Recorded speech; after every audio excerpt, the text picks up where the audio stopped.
Leading Davao City's drive against the COVID-19 threat has kept Mayor Sara Duterte on her toes.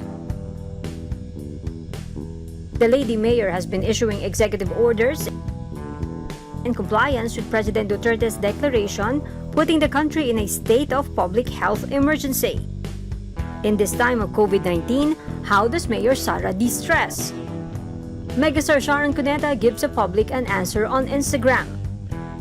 The two friends share a bond on Korean novellas.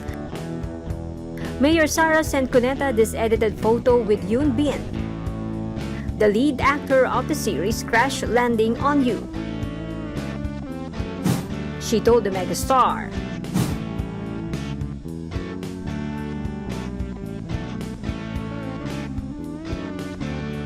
the Korean star also happens to be the crush of the veteran singer. She told the mayor,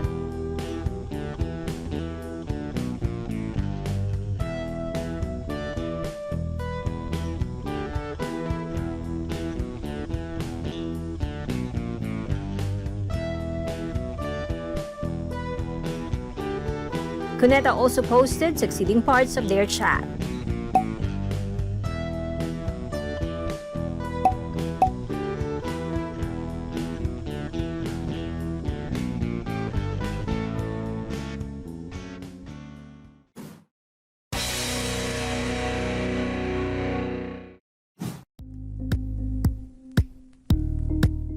Thank you for watching Politico TV. Please like and subscribe to our channel for more videos.